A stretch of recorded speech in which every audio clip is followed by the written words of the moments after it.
በሮቤ ወረዳ አንድ ካህን በአሰቃቂ ሁኔታ ተገደሉ። ብርቱካንቲያ ወይዘሮ አዳነች አበቤ እናመሰግናለን። ለማህበረ ቅዱሳን ዘገባ ከሆነ ባለቤታቸው በተመሳሳይ ሁኔታ መገደላቸውን የገለጸ ሲሆን ለገዳይ ግን ያበረታቱ ወርቅና ሽልማትን ይሰጣሉ።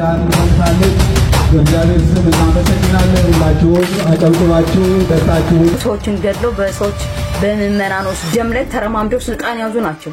ይሄ ደግሞ መሮን አስመረራችሁ ማተባችን በጥሰን እንድንሄድ ነው አይደል? እንደዚህ የምታረጉ አንበጥስም። ሰላም ጤና ይስጥልኝ እንደተከበራችሁ ኢኦቲ ሪአክት ሰዎች እንደምጋችሁ ሊም በአዲስ ቪዲዮ ተመልሼ መጣሁ። ዛሬ መጣሁት እንግዲህ በሞት ዜና ነው። ተደግሟል። አሁንም እንግዲህ ሞቱ የተለመደ ነው። እንግዲህ መርዶ ነጋሪ የሚል ኮሜንት አንብቤያለሁ ትላንት። ለማንኛውም እስቲ በዚህ ቪዲዮ እንጀምር። ኢትዮጵያ ውስጥ ደግሞ ለመለወጥ በጣም ብዙ ነገር ነው። እንደውም እኛ ሀገር ፈጣን ነው ለውጡ። በአንድ ጀንበር ማዲያታም የሚያደርግ እኮ ፖለቲካ ነው ያለው። ቤትህን አፍርሶብህ በአንድ ጀንበር ድሃ ትሆናለህ። ፎቄ ምናምን ብለህ ሳትጨርስ ዞር ስትል የለ ባለ 3 ክፍል መኝታ ቤት ይሰጣል። አቃቻው የሞተ ትንሽ ልጅ የ24 ዓመት ልጅ ሄዳችሁ ምን ሆኖ ነው ስትሉ የሆኑ ሰዎች አርደውት ትባላል። ገለውት ጥለውት ምን በላው ሰው በሁለት እግር የሚሄድ አውሬ ሰው የሚባል አውሬ ጅብ ይስጋት ኑሮ አይለውጥም። የኑሮ ውድነት አይለውጥም። ይሄን እንግዲህ ፓስተር ሰርግስ ያይስጥልና መልእክቱ ደሳለኝ ያሰማቸው ነው። እንደዚህ ሀገር ውስጥ ነው የምንገኘው። በአሁኑ ሰዓት የሆነ ሰው ሞቶ ማን ገደለው ሲባል የሆነ ሰው አይታወቅም። በቃ የሆነ አርዶት ሄደ ምናምን እንደ ቀልድ ተደርጎ ሞት በሚነገርበት ሀገር ነው ያለው። በዛው ላይ የክርስቲያን ሞት ደግሞ በጣም በበዛበት ዘመን ነው ያለውና ትናንትና መንገድ የሰማ አንድ መረጃ አለ። ይሄ ምንድነው? አንድ አባት ተገለዋል። እሳቸው ቻለ መንገዲ ከዚህ በፊትም ባለቤታቸው ተገደለው ማህበረ ቅዱሳን ዘግቧልና ዜናው ሰምተን እንመለስ። በሮቤ ወረዳ አንድ ካህን በአሰቃቂ ሁኔታ ተገደሉ። በምስራቅ አርሲ ሮቤ ወረዳ ቤተ ክህነት የገደብሳ ደብረ ሰላም መድኃኔዓለም ቤተ ክርስቲያን አገልጋይ የሆኑት ካህን ቀሲስ ተስፋዬ ረታም ሰኔ 21 ቀን 2017 ዓ.ም ከምሽቱ 1 ሰዓት ተኩል አካባቢ በታጣቂ ኃይሎች በአሰቃቂ ሁኔታ መገደላቸውንና ሥርዓተ ቀብራቸው ትላንት ሰኔ 22 2017 ዓ.ም ከቀኑ 5 ሰዓት መፈጸሙን ማህበረ ቅዱሳን ዘግቧል። እንደ ማህበረ ቅዱሳን ዘገባ ከሆነ ባለቤታቸው በተመሳሳይ ሁኔታ መገደላቸውን የገለጸ ሲሆን አካባቢ ካህኑ የተወለዱበትና ከዲቁና ጀምሮ በአሁኑ ወቅት በቤተ ክርስቲያኑ በቅስና ማዕረግ ያገለገሉ ነበርም ብለዋል። ድንግል ምስክሬ ናት። መቼ ነው የእናንተን ደስታ የሚመጣ? መቼ ነው ኦርቶዶክሳውያን ደስ ብሏቸዋል ሐሴት አድርጓል የሚመጣ? ዛሬም በአሩሲ ሮቤ አንድ ካህን ተገድሏል። እዛው ተወልዶ ባደጉበት ሀገር ዱቅና ተቀበሉበት ቅስና ተቀበሉ በሚያገለግሉበት ደብር ላይ ተገድሏል። ደብረ ሰላም መድኃኔዓለም ባል ቤተክርስቲያን እዛ ነው የሚያገለግሉ ተገድሏል። መቼ ነው የእናንተን ደስታ የሚመጣ? በእመቤቴ ይሄን እንግዲህ ያለው ነገር እና አባቶች በየቀኑ ይታረዳሉ። ዛሬ ደግሞ እንሰማለን ወይ ዛሬ ሞታ አለ ዛሬ ነገ ይቀበራል ከነገ ወዲያ ይነገራል። ብዙ ጊዜ ከቀብር በኋላ ነው የሚነገረው። እንግዲህ ማህበረ ቅዱሳን የሚዘጋው ከእንትን በኋላ ነው ከቀብራቸው በኋላ ነውና ነገ የሚሆነው ነገር ሊሰማ ይችላል እናቀምኛ። ነገር በአንድ በኩል ለምንድነው የሆነ ያለው የሚለው ስንመለከት ተመልከቱ ይሄን ቪዲዮ። ፈንታለች። በእግዚአብሔር ስም እናመሰግናለን። ሁላችሁም አጨብጭባችሁ ደስታችሁን ግለጡ። አሁን ምስክር ወረቀት ነው እንደምታዩት። አመስግኑ አንድ ላይ አሁን ሁላችንም። የከተማ አስተዳደሩ ሊደረግ የሚችለው ቤተክርስቲያን ልትምትችለው ይሄ ስለሆነ እንጂ ከዚህ በላይ ሊመሰገን የሚገባው ስራ ነው የሰራው። ክብርት ከንቲባ ወይዘሮ አዳነች አበቤ የህንጻውን ቁልፍ በዚህ ሰዓት ለብፁዕ ቅዱስ አባታችን ያስረክቡልናል። ሁላችንም በጭብጨባ እንደግፋለን ማለት ነው። ቁልፉ ብፁዕ ቅዱስ አባታችን ለብፁዕ ጠቅላይ ስራ አስኪያጃችን ሆነ ለብፁዕ አቡነ ሳዊሮስ ለእድለኛው አባት አስረክቧል። አመስግኑላቸው። ሁሉም እድል ይፈልጋል። እግዚአብሔር የፈቀደው ሰዓትና ጊዜ ሁሉም በሰዓቱ በጊዜው ሆኗል። እድለኛው አባት በአንድ በኩል ይሆን ያለው እንግዲህ ይሄ ነው።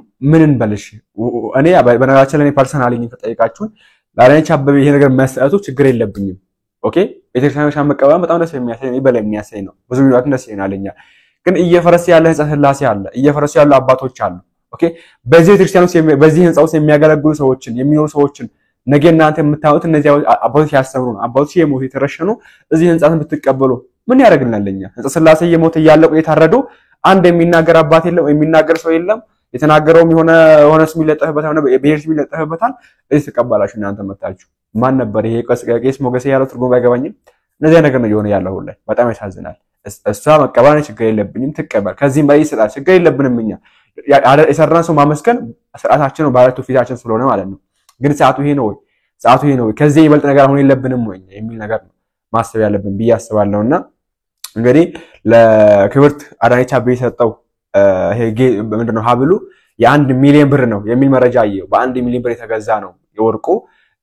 በዚህ ጋር ይዘው ምንወራን እንግዲህ አንድ የቅኔ ተማሪ የሚከፈለው 2500 ብር ነው በ1 ሚሊዮን ብር ይሸለማል የሚል ነገር አይቶ ብቻ ፖስት ያደረገ ሰው አለና ይገርማል። በጣም ይገርም ነው እንግዲህ እንደዚህ አይነት ነገሮችንና እኔም እንደምላችሁ አላውቅም። ብጸባችንም እንግዲህ በዚህ መንገድ ሳይመሰግኗት ነበር።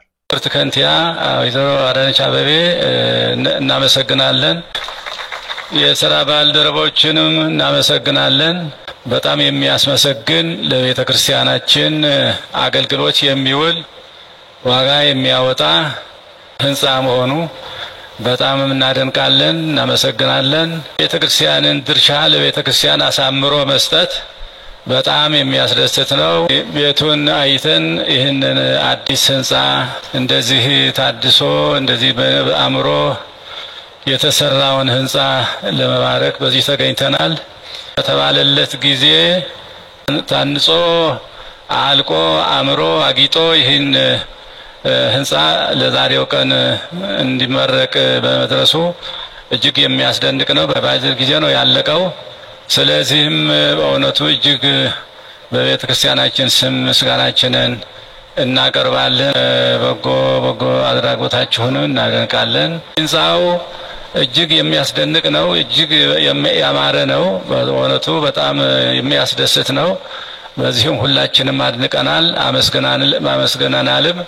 ወደፊትም እንደዚሁ የተሻለ ስራ ለቤተ ክርስቲያን እንዲሰራ ለሀገርም ይሁን ለቤተ ክርስቲያንም ይሁን የተሻለ ያማረ እንደዚሁ ያጌጠ ያንጸባረቀ ቤተ ክርስቲያን ስራ እንዲሰራ ነው የምንደግፈው የምንመኘው የምንጸልየውም እና እግዚአብሔር ይስጥልን፣ እግዚአብሔር ይባርክልን፣ ሰላማዊ ቀን ያውለን። ይሄን እንግዲህ ነገር ባለፈው ቲቪ ላይ ሰማሁት። እንግዲህ ምን ሲባል ነበር ኢትዮጵያ ይሄን አመት 2 ጊዜ ብትደግመው ሌላ ለውጥ ይመጣል ነው የተባለ ነበር። የትኛውን አመት የምትደግመው ክርስቲያን ይሞት ያለበት አመት 2 ጊዜ ቢደገም ነው ክርስቲያን ጠፍቶ የሆነ ለውጥ ይመጣው እና በጣም ያሳዝናል ብቻ የሆነ ያለው ነገር። በዚህ ጉዳይ እናንተ እንግዲህ የእናንተን ሐሳብ አስቀምጡበት።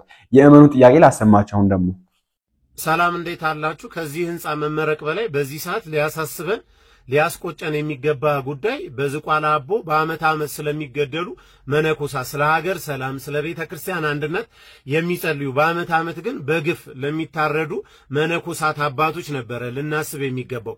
ቤተ ክርስቲያን እኮ ብዙ ህንጻዎች አሏት። ህንጻ አይደለም የሚያስፈልጋ ዛሬ በህንጻው ውስጥ ኖሮ ህንጻውን የሚያስተዳድር አካል ነው የሚያስፈልገው። ስለዚህ ስለ አባቶች መሞት ስለ አባቶች ግድያ ምንም ሳይቆጫችሁ ወይም ደግሞ ሳይቆረቁራችሁ ስለ ህንጻ ምርቃት የምታወሩን ከሆነ በዚህ ዘመን እኔ የሚገባኝ በዚህ ዘመን አባቶች እንደሌሉ ነው የምረዳው። ሽቅብ ወደ ላይ እናንተን መናገር እናንተን መኮንን እናንተን ማስተማር አይቻልም። ያንን ስለምናቅ ነው እንደ ልጅነት እንደውቺን ብታደርጉ ብለን ጥቆማ የምንሰጠውና እኔ እውነት ለመናገር በዚህ ሰዓት ልናስብ ልንመለከት የሚገባው የነበረ ጉዳይ በዝቋላ ስለሚገደሉ እንደው በዚህ አጋጣሚ አዲስ አበባ ከንቲባን ክብርት አዳነች አቤቤ ማግኘታችሁ ካልቀረ በዝቋላ አቦ ለሚገኙ መነኮሳት የተለየ ጥበቃ የተለየ ከለላ እንዲደረግላቸው ብትጠይቁ ነበረ ለኔ በግሌ እንደ ልጅነት የሚያስደስተኝ የነበረው። ግን ምን እንደሆነ አላቅም መሸላለሙን መርጣችኋል። ህንጻ ትልቅ ነገር አድርጋችሁ እያያችሁት ነው። በየደብሩ በየቤተ ክርስቲያኑ ትላልቅ ህንጻዎች እየተመረቁ ነውና ስለ አባቶቻችን ብናስብ እላለሁ። አመሰግናለሁ። ሰሚ ቢኖርማ የህዝብ ጥያቄ ይሄ ነበር። ይሄ ብቻ አይደለም እንግዲህ አንደታችን ምን ያነሳችሁ ትልቅ ሐሳብ አለ። ጠቃሚውን አግኝቻለሁ ላሰማችሁ። ሰላም ቤተሰብ እንዴት ናችሁ? ሰላም ናችሁ ሆይ? እኔ በጣም ሰላም ነኝ። ዛሬም እንደውል ጊዜው አንድ ሐሳብ ይዤ ብቅ ብያለሁ። የዛሬ ትዝብቴ በጣም የገረመኝ በኢትዮጵያ ኦርቶዶክስ ቤተክርስቲያን ላይ የሚካሄደው ህዝባችን ላይ የምታደርገውን ደባ እንደ እምነቱ ተከታይ ደግሞ በጣም ስላሳዘነኝም ስላዘንኩም ነው ሐሳቤን ይዤ ብቅ ያልኩት። በዚህ ጉዳይ ላይ በጣም የሚገርም ነው ነገራችን ሁሉ። በእርግጥ ይሄ ስርዓት የብልጽግና ስርዓት ለብልጽግና የጸር የሆነች ኢትዮጵያ ኦርቶዶክስ ቤተክርስቲያን ነች በሚል በስልጣና ሰነዱ ላይ እንዳስቀመጠ ብዙ ሚዲያዎች ሲገልጹት ነበር ሲዟዟርም ነበር ሐሳቡ እንግዲህ ለስርዓት የጸረነች እስካለ ድረስ ለማፍረስ ደግሞ የሚሄድበት ርቀት በጣም ብዙ ነው እንደምናየው ብልጽግና ደግሞ ህዝቦችንና ዜጎችን ያጠፋ ያለ ሲስተማቲካሊ በሆነ መልክና ቀጥታም በሆነ መልክ ነው ያጠፋ ያለ ስለዚህ የኢትዮጵያን ኦርቶዶክስ ቤተክርስቲያንን ደግሞ ለማጥፋትም ምመኑንም ለማሳዘን የሚሰራበት መንገድ በጣም ብዙ ነገሮችን ነው ያየነ እየታዘብነ ያለ ነው ቀጥታ መቼም ፈርሷል ተብሎ የሚፈርስ ነገር የለም እንደምናቀው እምነት አስተሳሰብ ነው አይዲዮሎጂ ነው አይዲዮሎጂን አስተሳሰብን ደግሞ እንዳንዴ በአካል እንደሚፈርስ ነገር ልናፈርሰው የምንችለው ነገር አይደለም በሂደት ነው የምንሸረሽረው በሂደት እየተሸረሸረ ያለም ደግሞ የኢትዮጵያ ኦርቶዶክስ ቤተክርስቲያን ነው በራሳቸው ቤት ውስጥ ባሉ ሰዎች ቤት ውስጥ ባሉ አባቶች ነው ይሄም እየተሰራ ያለ በጣም በሚያሳዝንና በሚያሳፍር ሁኔታ ይህ ስርዓት ብልጽግና ስርዓት በዋናነት የኦርቶዶክስ ቤተክርስቲያን ወይም የኦርቶዶክስ እምነት የኢትዮጵያ ኦርቶዶክስ ክርስትና ኦርቶዶክስ እምነት ባለበት በተመሰረተበት አካባቢ ይበልጥ በኢትዮጵያ በሰሜኑ ክፍል ያለውን ማህበረሰብ ሲመታ አንድም ተንደንሲው ከእምነትም ነው ኢትዮጵያን ኦርቶዶክስ እምነት ለማዳከም ወይም ከሀገር ለማፍረስ ሲፈለግ መሰረቱ ቤዙ ባለበት አካባቢ ላይ ጦርነት ከፍቶ ህዝቦች እንዳያመርቱ ህዝቦች እንዳይሰሩ እንዳይማሩ ልጆቻቸው እንዳይማሩ ከዛም አልፎ ደግሞ ገዳማት ቤተክርስቲያን የዲቁና ተማሪዎችን ራሱ ሳይቀር በጦር መሳሪያ እየወጋ የሚገድል ስርዓት ነው ይህን ስርዓት ደግሞ በዋነኝነት ማስተርማይንድ ሆነው ከሚመሩት ውስጥ ትልልቆቹ አብረው በነበሩ ሰዎች እንደሚገለጸው ሁሉ እንደነ አዳነች አበቤ እንደነ ማን ነው የሚባል ሽመልስ አብዲሳ አብይ አህመድ እንደነ ዳንኤል ክብረት ማስተርማይንዶች ናቸው እንግዲህ የዚህ ስርዓት ማስተርማይንዶች ይሄን ስርዓት ደግሞ ይዘው የዚህ ስርዓት ደግሞ እንቅፋት የኢትዮጵያ ኦርቶዶክስ ቤተክርስቲያን ናት ተብሎ በሰነድ ተቀምጧል አሁን እንደምናየው ከሆነ ይሄ ስርዓት ደግሞ እንደተባለው ኦርቶዶክሱን እያጠፋ ያወደመ ማህበረሰቦች የማህበራዊ ህይወታቸውን እንዳይገፉ እንዳይኖሩ እንዳያገቡ እንዳይወልዱ እንዳይማሩ አምርተው እንዳይሰሩ የምርት ሰዓትና የምርት ወቅትን እየተጠቀሙ ነው ህዝቡን ዲስማንትል ያደርጉት ያሉት ይሄን ለሚያደርጉ ደግሞ የኢትዮጵያ ኦርቶዶክስ ቤተክርስቲያን ሽልማት ትሰጣለች የካባ ሽልማት ስትሰጥ ኖረች ነገር ግን እሷ አላዋጣለ የወርቅ ሽልማት በሚሊየን የሚገዛ ወርቅ ለጋዳዮቹ ለማስተርማይንዶቹ ሸላሚዎች ናቸው በጣም ነው የሚያሳዝነው በጣም ነው የሚያስከፋው ለምንድነው ሲባል የኢትዮጵያ ኦርቶዶክስ ቤተክርስቲያን የነበራትን ህንጻ ወስደው ሰርተው የራሷን ህንጻ ወስደው ሰርተው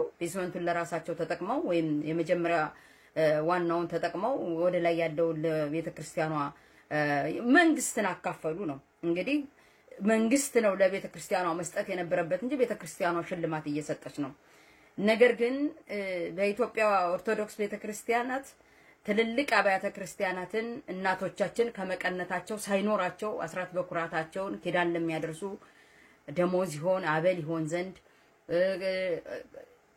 የተፈወሱበትን የዳኑበትን ስለት የዘመዶቻቸው የራሳቸውን ህይወት ስለቀጠለላቸው ፈጣሪ ስለማራቸው ካላቸው አካፍለው የሰጡትን ስለት እየከፈሉ አስራት በኩራት እየከፈሉ ለቤተክርስቲያን መሰሪያ ከህብረተሰቡ ከሌለው እየተዋጣ በስንት የሚሆን በጣም ትልልቅ አብያተ ክርስቲያናትን ሰርተው ሲሰጡ እንኳን ለህብረተሰባችን ለምእመናን እንኳን ሪኮግኒሽን አይሰጡም ክብርም አይሰጡም ምስጋናም አይሰጡም እነዚህ ሰዎች ለሚሰጡን አገልግሎት እንኳን ከፍለን ነው የምናገኘው አገልግሎቱን ራሱ ይሁን ለቤተክርስቲያን ነው እግዚአብሔር ለሚያደርሱት ኪዳን ነው ብለን ነው የከፈልን አገልግሎት እንኳን የምናገኘው ነገር ግን በጣም በሚያሳዝንና በሚያሳፍር ሁኔታ ለገዳይ ግን ያበረታቱ ወርቅና ሽልማትን ይሰጣሉ ምንድነው ሲባል አንድን ህንጻ የራሷን የኦርቶዶክስን ህንጻ የቤተክርስቲያኗን ህንጻ ለሁለት ስለተካፈሉ ነው እንግዲህ ለሴትዮ ሽልማት እየሰጡ ያሉት በጣም በሚገርምና በሚያሳዝን ሁኔታ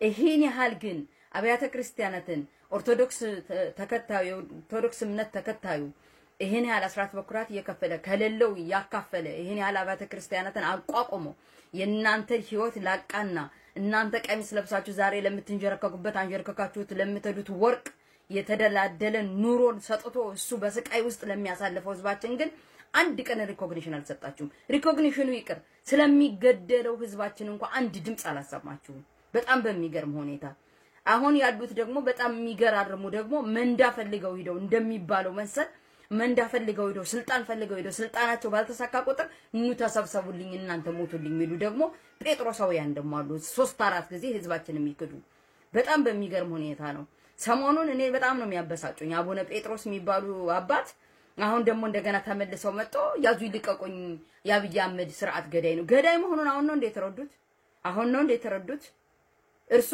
ሄደው በተቀመጡበት ስርዓቱን በያዙበት ሰዓት እኮ ምን ያህል ተጻራሪ ከቤተ ክርስቲያኗ ህግና ስርዓት እናንተ እንደምታስተምሩት ካስተምሮቱ ውጭ ሆነ ሲኖዶስ አቋቁመው ኑ ተሰብሰቡ ሪበሉልን ብላችሁ ሪብለን ጥቁር ለብሰን አረ መንፈስ ቅዱስ ወረደ ብለው የነገሩን እርሶ ነዎት ከዛ በኋላም ደግሞ በምን ምክንያት እንደሆነ በራሱ ጉዳይ ሄዱ ወደ ውጭ እንዳይመለሱ ተባሉ የዛን የገዳዩን ፓራራል የሆነውን አካል ደግሞ ሊያጸድቁ በምን ተግባብተው ተስማምተው እንደገቧና ቀም ወደ ሀገር ቤት በሰላም ከኖርበት ውጭ ዓለም ተመልሰው ሄደው አጽድቀው የርሰውትን አውርደው አጽድቀው መጡ አጽድቀው ገዳይን ህላያችን ላይ ሹሞ መጥተው አሁን ደግሞ ኑ ተሰብሰቡልኝ ያዙ ይልቀቁ ምን ሊያረጉ ሄዱ መጀመሪያ ገዳይን ለጅትሜት ሊሰጡ ይሄን አቡነ ማን ነው የሚባል አቡረ ሳዊሮስ ነው የሚባል ሰውዬ አካል ወልድ ይባላል ሁለት ልጅ አለው እያላችሁ ታሪኩን ሲዘረዝሩ ነበር በይፋ የነው ደግሞ ሰዎችን ገለው በሰዎች በመመናኖች ደም ላይ ተረማምደው ስልጣን ያዙ ናቸው እነዚህ ናቸው ዛሬ ገዳይን እየሸለሙ ያሉት በእኛ ስም በኢትዮጵያ ኦርቶዶክስ ቤተክርስቲያን ስም ይሄ ደግሞ መሮን አስመረራችሁ ማተባችን በጥሰን እንድንሄድ ነው አይደል እንደዚህ የምታረጉን አንበጥስም እስኪ የምታረጉት እናያለን ደግሞ እንጂ እናንተ አይደላችሁም አባት የተባላችሁት በተለይ እናንተ ጥቁር ቀሚስ ለባሾች አይደላችሁም ህዝባችን ላይ የምትጫወቱበት ምንመኑ ላይ የምትጫወቱበት አቡነ ጴጥሮስ እንዴ ዋናው ጴጥሮስ እኮ 3 ጊዜ ነው ካደ የተባለ እሱ ስንት ጊዜ ሊክዱነ ነው መጀመሪያ መጡ በሰሜን ጦርነት ደጋፊ ሆኖ ቆሞ አይተናል በጣም አፈር ዝማል ስልጣን ይዘው ተቀምጠው ነበር ስልጣን ይዘው በተቀመጡበት ሰዓት ደግሞ ኑ ከበቡን አላችሁ ስልጣናችሁ ሲነካ አረ ኦርቶዶክስ ቤተክርስቲያን ተነካሽ ብለን ሪያልነ ምን አላችሁ መንፈስ ቅዱስ ወረዱ አሉን ረዋሶት ባንደበቶ በምን ምክንያት እንደሆነ ወደ ውጭ ተሰደው እንዳይገቡ ተባሉ ለምን አብይ አህመድ አድብቶ ነካሽ እንደሆነ እናቃለን አድብቶ በሚፈልገው ሰዓት አገኘውት ያን ጊዜ ጠፉ ድምጥ ማጣወትን አጥፍተው ሄዱ አሉ እሺ ተመነኑ ለይቅርታ ነው አሁን ሲስተካከሉት ደግሞ ተመልሰው ተደራድረው ገቡ ምን አሉ መንዳዎትን ወይም ስልጣኖትን ኑ አረጋግጠላቸዋለሁ ተብለው ነው አይደል የገቡት አሁን የምን ብሎ ደግሞ አሁን ባደባበት ጊዜ አብይ አህመድ አድብቶ ነካሽ ነው ጉርቦትን ተይዘው ስልጣን አስረክበው ስልጣን አጽድቀው ሲባሉ ሰይጣንን አጽድቀው ከላያችን ላይ ሹመው መጥተው አሁን ደግሞ መንዳ ሲያጡ ስልጣን ሲያጡ አብይ አህመድ ለካ ገዳይ ነው እና 7 አመት ሲሰራ ምን ሲሰራ ነበር ዛሬስ ቢሆን የኢትዮጵያ ኦርቶዶክስ ቤተክርስቲያን አይደለች እንዴ የምትሸልም ወርቅ እየሸለመቻለች እኔ ከናንተ እኮ አቡነ ማቲያስ ይሻላሉ እንዲያው አፋቸው ማይለፈልፍም ዝም ብትሉ ደግሞ ምን አለ በቃ ተግባራችሁን እያየነ ነው ዝም እስኪበሉ ደግሞ በቃ ዝም በሉ ተማርን የት እንሄድላችሁ የት እንድንሄድ ተፈልጎ ነው ገዳይ እኮ ነው የምትሸልሙ ገዳይ እኮ ነው የምታበረታቱ ይሄን ደግሞ በገዛ አባቶቻችን ሲሆን ማየት ደግሞ በጣም ያማን ያንገፈግፋል አሁን ደግሞ ያጡት ስልጣን ያጡት መንዳ ሲያጡ ተመልሰው መጣው ደግሞ እየየውን ያቀልጡታል አንሰማም እኛ ህዝባችን እየሞተብን ነው ስለናንተ ስልጣን አያገባንም ህዝባችን ግን እያለቀ ነው ስለ ህዝባችን ስትሉ ገዳይ ከመሸለም ታቀቡ ገዳይ አትሸልሙብን ተው ምነታችን ጥለን እንድንሰደድ አታርጉን ይሄን ነው እኛ እየተናገርን ያለነ ትዝብቴን ነው በጣምም ስለተሰማኝ በጣም ስላናደደኝ ነው የኢትዮጵያ ኦርቶዶክስ ቤተክርስቲያን ምንመኗን ለምትገድል ነው ወርቅ የምትሰጡ ህዝባችን ግን ከመቀነቷ ፈታ ሳይኖራት ለናንተ አከፍላ ስንት አብያተ ክርስቲያን ለሰራችናት ግን ድሮን ይገባታል ብላችሁ ድሮን ላዘዘች ነው የምትሸልሙ እግዚአብሔር ስራውን ይስጥ ፍርዱን ይስጥ እታችን እግዚአብሔር ይስጥልን በጣም ስሜታዊ ያደርጋል ተግባር አባቶች ተግባር ሁሉ እኔ በጣም የገረመኝ እንግዲህ እናንተ በዚህ ጉዳይ ሐሳባችሁን አስቀምጡበት ስላቦነ ጴጥሮስ ማንሳለችን ነው በዚህ ጉዳይ ሌሎችም አሉ ሐሳባችሁን አስቀምጡበት ብቻ እኔ ምንድነው ማለት የምፈልገው ግን እዚህ ጋር ይሄ የተሸለመው ነገር በ1 ሚሊዮን ብር የተገዛ ነው ይሄ ብር የማን ነው የምእመን ብር ነው ምእመኑ ጥያቄ አለው አባቶች የሞቱብን ነውና ድምጻችሁን አሰሙል የሚል ጥያቄ አለው ንቀት ነው ባይዘው የምን ጥያቄ ሳይመልሱ ምእመኑ ባወጣው ብር ጋዝላችሁ ባይዘው እንደ ሌሎች እንደ አረብ ሀገራት ለናንተ ከአረብ ሀገር የመጣ ብር የለም ባይዘው ከዚሁ ምእመን የሚሰበሰብ ብር ነው ትንሽም ሆነ ትልቅም ሆነ ኦኬ የምን ሌላው ነው ወደ 10 በኳት የሚያወጣ ካለው የሚሰበሰብ ነው እሱ እናውቃለን ስለዚህ ከመኑ የሚሰበሰበው ገንዘብ ነው በ1 ሚሊዮን ብር ወርቅ መስሸለሙት ምን ጥያቄ አለው እየሰጠ ጥያቄያችንን መልሱልን ሲል አለመለስ በጣም ይሄ እኔ ንቀት ይመስለኛል ማርያም ኦኬ በብሩ ገዳይ ነው ይሄ ሰው ብሎ የሚያምነው ሰው መሸለም ምን ማለት ነው አምጣ ብር እንሸለም እዛ እሱ ምን ለሚጠራው ሰው እንሸለም ይሄ በጣም ንቀት እኮ ነው ቢያንስ ብታስረዱ እኮ አሪፍ እንደዚህ አለ እንደዚህ ነገር ስላለ እንደዚህ ነው ብላችሁ ብታስረዱ ቆንጆ ነበር ነገር ግን ከሆነ ብር ተቀበላችሁ ከዛም ምኑ የገደኝ ብሎ የሚያለ የማይምኑ አካል መሸለም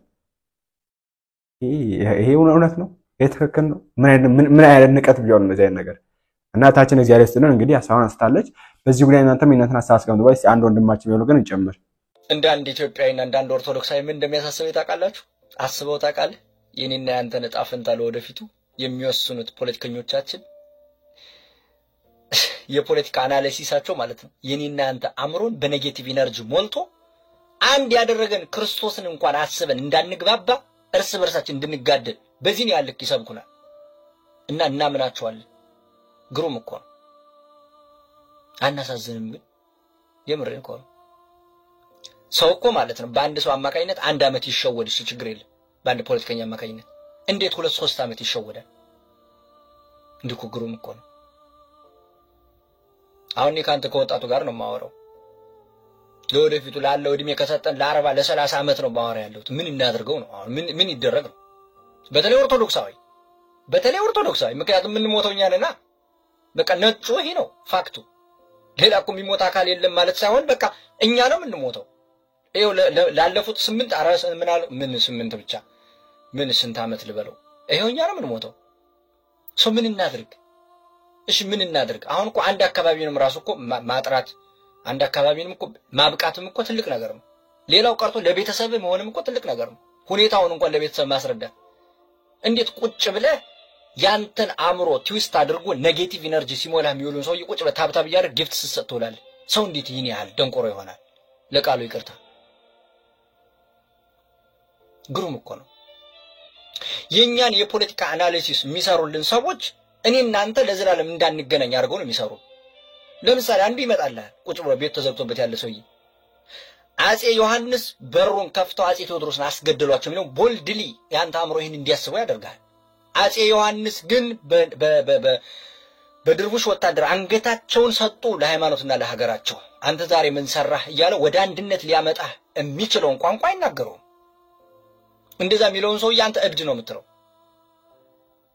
አጼ ቴዎድሮስ በንግስናቸው ወራት ወደ ሸዋ ሄደው በውጊያ ሰዓት አጼ ምኒልክን ማርከው አምጥተው ተንከባክበው ከልጃቸው አብልጠው አሳደጓቸው አጼ ምኒልክም ከነገሱ በኋላ ብሔራዊ ሐዘን አወጁላቸው ብሎ ይሄን አንተ ወደ አንድ እንድትመጣ ያደርግህ አጼ ቴዎድሮስ እንዲያርገው ሸዋ ሄደው ምናምን እጅ ቆረጡ እንደዚህ ያሉ ምናምን ይኸውልህ በዛች ሀገር ላይ በጣም ከፍተኛ የሆነ ጠባሳ አሳርፎ ያለፉ ሰዎች አሉ ጥሩ ስራ የሚሰሩ ሰዎች አሉ አሁን ለእኛ ላንተ የሚጠቅመን መውሰድ ነው ስለዚህ ያ ታሪክ ኔጌቲቭ ዛሬ ላይ ያለውን ቀን በቀን እንድትሞት ነው የሚያደርግ ነጮቹ ተሸንፈው እኮ ነው በዛ ጉዳይ ተሸንፈው እንዳሸነፉ ጽፈው ነው ለልጆቻቸው የሚነግሯቸው እኔ እናንተ አብሪ የሆነ ዓለም የመሰከረለት ጀግንነት አለ ነጭ እጃችን አልጨበጠው ግን በዘመናዊ መንገድ እንዲ ተሳስረን ኮሎኒያሊዝ ተደርገን ማለት ነው አቤት ምን ወጣበት ምን ገባበት አተን ማለት ነው ከዚህ መከራ ማን እንደሚገላግለን እኔ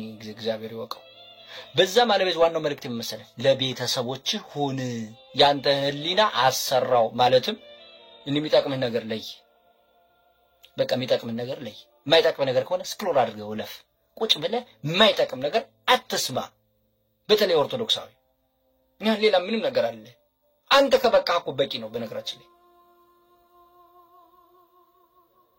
እግዚአብሔር ይድረስልኝ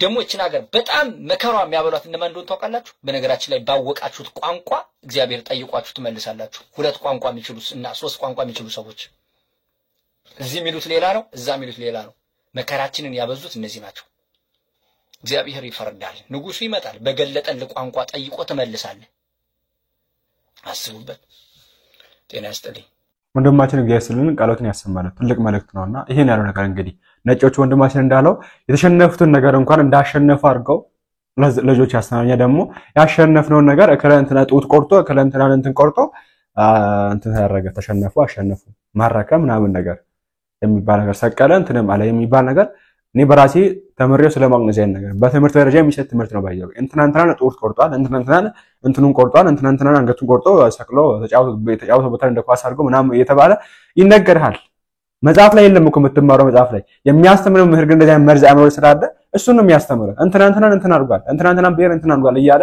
እያስተማረ ጥላትነትን የረጨ ምህር ነው ጥላትነትን እያስተማረ ምህር ነው የትምህርትን እንደንጠላ የሚያደርግ ነው ሀገርን በጣም ወደ ታች እንትን የሚል ነው ኔጌቲቭ ኢነርጂ በሰውስ መሙላት ነው ጥላትነትን መፍጠር ነው እና ይሄ ነገርን ቢታሰብበት መካከል ፈልጋለሁ አባዋችን እንግዲህ በርቱበት ቀጥሉበት ምን እንላለን እንግዲህ ምን እንላለን ወደ ላይ መሽናት አይቻልም የሚል የሆነ ጽሑፍ መበይ ነበርና ለማንኛውም በዚህ ቪዲዮ አይነት ማሳስከውበት በቀጣዩ ቪዲዮ እስከምንገናኝ መስሏችሁ ቪዲዮ ላይክ እና ሼር ሰብስክራይብ እንዳይረሳ ቸር ቆዩልኝ